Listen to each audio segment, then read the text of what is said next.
In this video, I am going to show you how to do keyword research as a blogger, more specifically a travel blogger. But keep in mind that the things I'm going to teach you in this video are applicable across any blogging niche. So if you're not a travel blogger, this is still going to be helpful for you.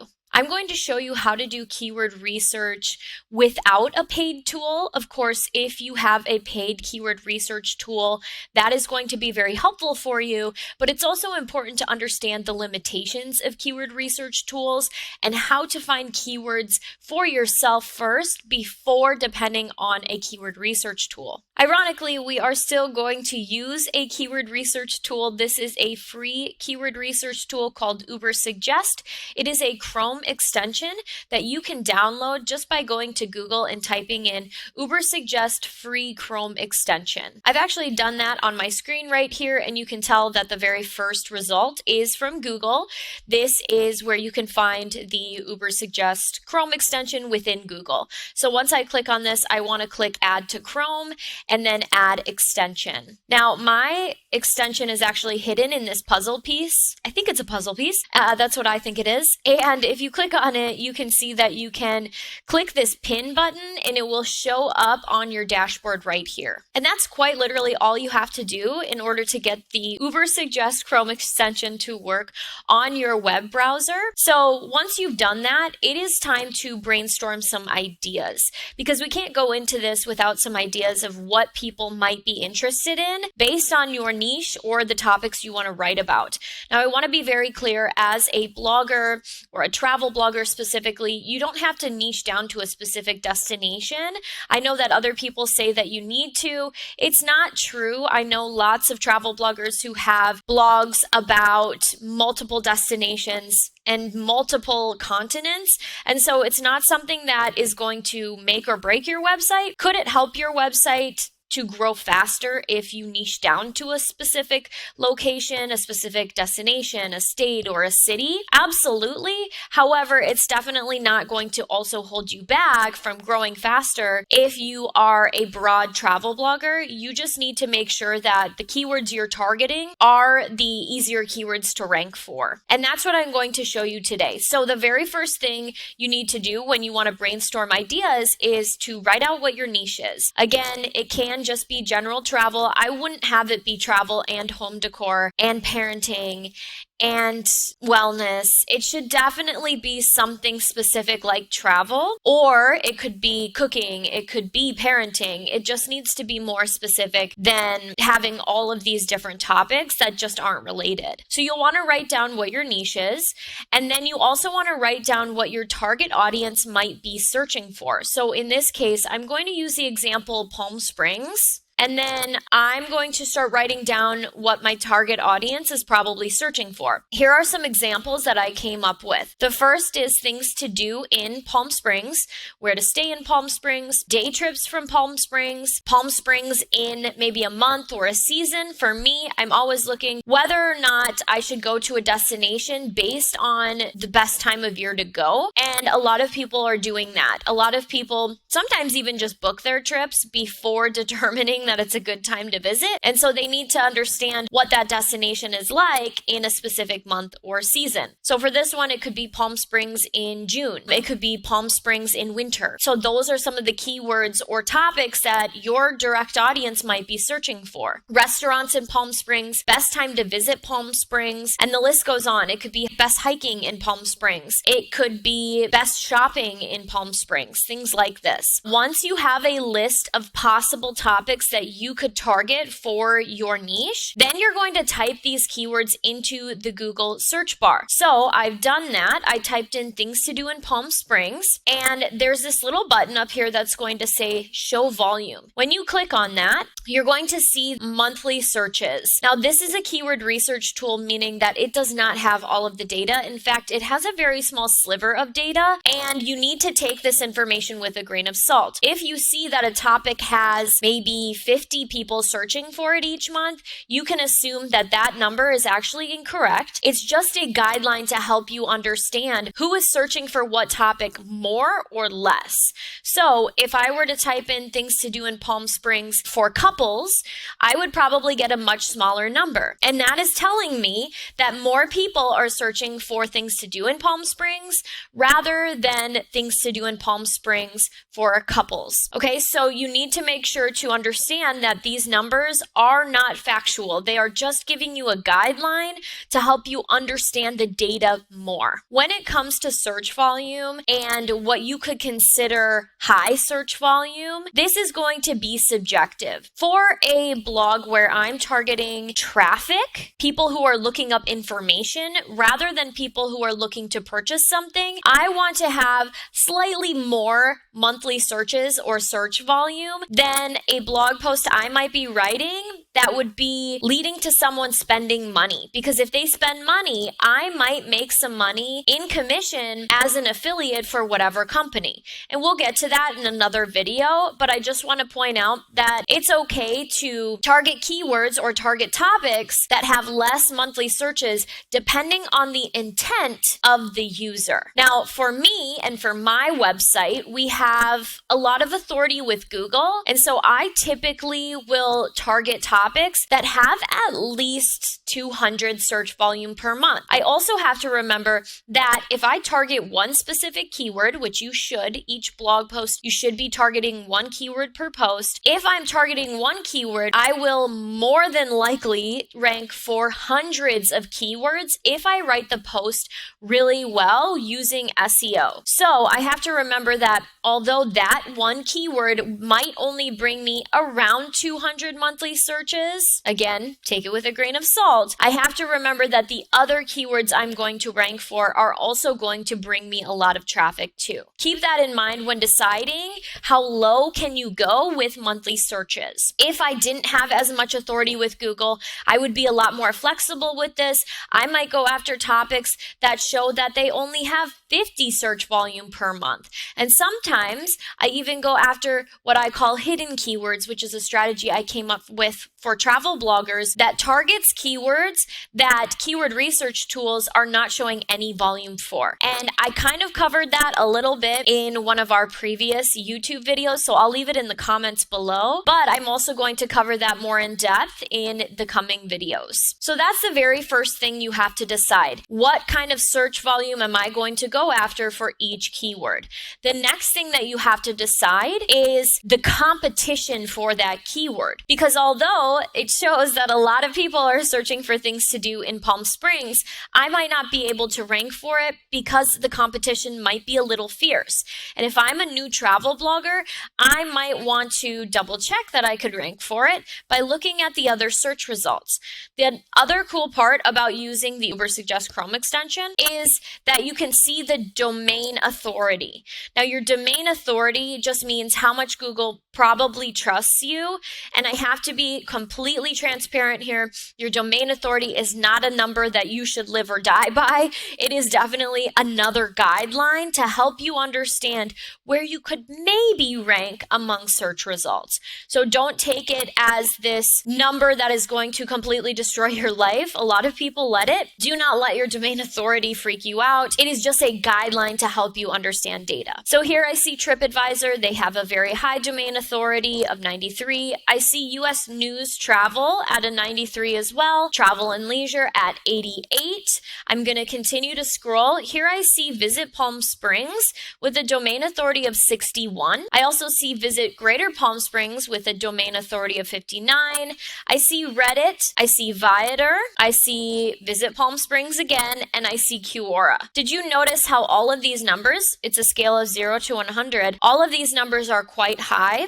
As a new travel blogger, I'm not sure that I would be able to rank amongst these results results because of two things. Number one, they have very high authority, but number two, they also are pretty related to the topic, which is Palm Springs. So I'm seeing here that Visit Palm Springs and Visit Greater Palm Springs are showing up in the search results 3 different times. That means that I would have to compete with the tourism board, and they have a lot of authority, a lot of clout in that space. So that might not be a very good keyword for me to target. So I'm going to continue up back to where I was before, and I see that Ubersuggest is giving me some related keywords. So for example, things to do in Palm Springs with family. I also see things to do in Palm Springs adults. And of course, they have much smaller search volume. Things to do in Palm Springs with family has 2,400 search volume per month. And things to do in Palm Springs adults has 1,000 search volume per month. I'm still happy with those numbers. Again, for me, I like to see 200 or higher, but these ones might be really great because it is high for me, and also as a new blogger that could be really beneficial. So I might want to type those into the search bar next and see what comes up as far as search results below and start to analyze, because that is the key. You need to analyze the data you're getting from Google to determine if it's a good keyword to go after. Another trick to do this is once I put in things to do in Palm Springs, all I did was hit the space bar, and now I'm seeing even more ideas in addition to Ubersuggest related ideas that could help me rank better or faster. So for example, things to do in Palm Springs in March comes up very close to the top, which means more people are searching for that right now. So I'm going to click on this. I'm going to click show volume, and now I see 140 monthly searches. That's actually okay with me, especially if I'm a new travel blogger. I might go after that because I could also rank for Palm Springs in March. So that means more traffic for me. Now I'm going to continue and start to analyze the data that I'm seeing in the top 10. The first one, I see a domain authority of 59. The second, I see palmspringslife.com, and I see a domain authority of 64.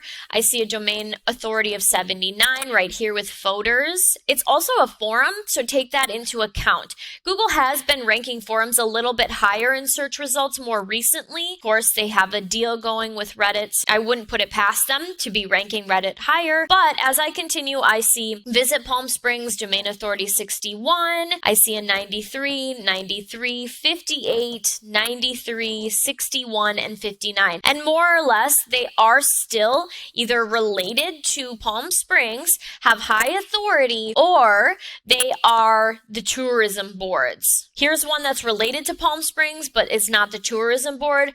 But here I see the tourism board actually ranking. Now back to my document, because this is actually a really important topic that I want to discuss, the things to do in Palm Springs in March, because there are some opportunities where you might be able to rank for a keyword that seems more difficult than it actually is. Let me give you some examples. If they are high authority websites that are ranking in the top 10 and you feel, I might not be able to rank for it, make sure that you determine that those posts match the keyword, that they are actually good posts. You'll find that some of the search results are actually not very good. And so if you can write more or better content, you still might be able to rank, even though there's high authority websites in the top 10. You can also determine if those blog posts that are ranking are old blog posts or old web pages, because you could certainly outrank a web page that's from 2012. And then again, if they haven't written very much at all about the topic, you could write more in-depth content that also outranks them. So I want to show you why this might be a good keyword for you to target based on what you're seeing in the top 10. Here I see that this one is matching user intent, which is to understand things to do in March specifically. This one also matches user intent. It's for March specifically. This one's for March. This one's upcoming events. So of course it is up to date. It is going to talk about the month that is coming up tomorrow. But then we get down to this content here. Although this is US News Travel and they have a very high authority, this blog post is not necessarily matching user intent. They are just talking about things to do in Palm Springs. They are not being specific to things to do in Palm Springs in March. So keep that in mind, that this one is not satisfying user intent to the extent where the reader might feel satisfied. Additionally, TripAdvisor, this one does not talk about things to do in Palm Springs in March specifically. Down here, visit Palm Springs, free things to do in Palm Springs. Again, nothing to do with things to do in March. Sure, can some of these things be done in March? Why not? But it's not specific enough, and so Google might see that and promote your blog post higher because you're being more intentional with the keyword. Back to my document, there are some other parameters that I look for when I am analyzing this data. Of course, take it with a grain of salt because things are subjective based on what you're finding and based on the content within the blog post if you click through to read the content. I want to show you what I typically would do if my DA is 0. If I am starting from scratch and I have no authority with Google, meaning I don't have any backlinks to my site and my site is brand spanking new, I'm going to look for web results in the top 10. It must be the top 10. This cannot be in the top 20 and 30, but web results in the top 10 of Google where at least one of the results has a domain authority of less than 20, or I'm looking for web results that have at least 2 results with a DA in the 20s and 30s. Now, if my DA is higher, if I'm at a 10, I'm going to adjust this slightly. However, it still remains relatively the same. I'm still going to analyze it the same way that I do if I had a lower domain rating. For this, I might kind of move the parameters slightly, which means that if I have at least one result in the top 10 with a domain authority of 30 or less, then I might go after that keyword or feel comfortable. Or if I see at least 2 results in the top 10 with a domain authority in the 30s, then I also might go for it. Now, again, like I mentioned, take everything with a grain of salt. You have to look at the results and analyze them on your own using basic logic. So for example, if the websites that are ranking have tons of words written on them, even if they have low authority, you're going to have to write a lot of words as well within your blog post to compete. If the websites that are ranking with low domain authorities have tons of backlinks, then you're going to need to get backlinks to your blog post too. You need to be competitive. If the websites that are ranking with low domain ratings are specific to a destination or a niche, you'll need to one-up them in one way or another, meaning you need to either get more backlinks, you need to write better content, or you need to create a lot of topical authority, which means you're writing a lot about that specific location. But if you are niched down, let's say I had a website that was specific to Palm Springs, I might be able to compete with more of these websites because I am specific to Palm Springs. I'm showing Google right off the bat that I have authority because that is what I'm talking about. The saying goes, jack of all trades, master of none. Again, don't let that hold you back from branching out into other destinations, but that is why you should create topical authority and at least write more than one blog post about a destination to show Google you're not this one-hit wonder. You are actually writing content that is going to work together and it's going to support other blog posts you're writing. So here's an example where I'm going to show you how I'm analyzing the data to give me confirmation that I should go after this keyword. The keyword is day trips from Palm Springs. It shows that it has pretty decent monthly searches.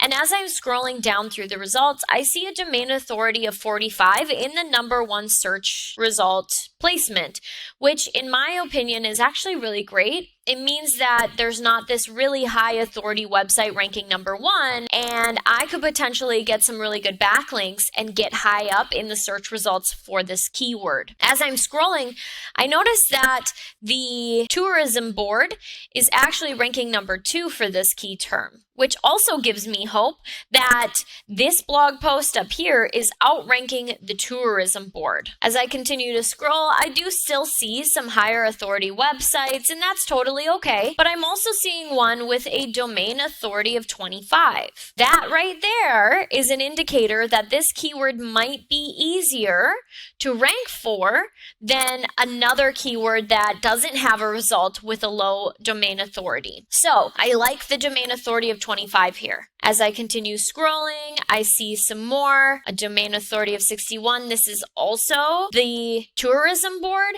and they're actually talking about a specific day trip, which is Joshua Tree day trip. There are plenty of other day trips from Palm Springs, and so this result here doesn't necessarily show full user intent, but it also gives me some ideas. I might want to later go in and type into the search bar Joshua Tree day trip from Palm Springs and see if anything comes up for that, because I could also write that post. And then finally at the bottom, I see East Coast Mermaid, who is ranking with a domain authority of 28.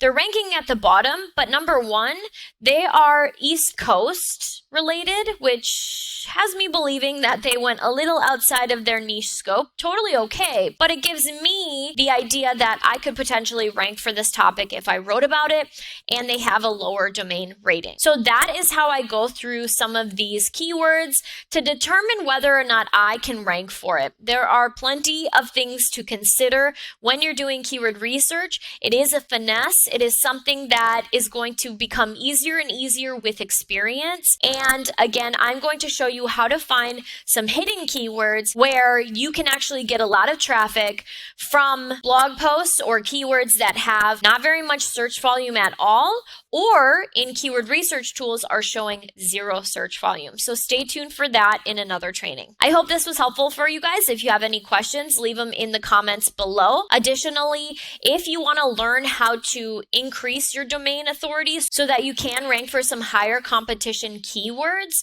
I'm going to leave a free guide on how to get backlinks in the description below. So be sure to grab that, and I'll see you in the next video.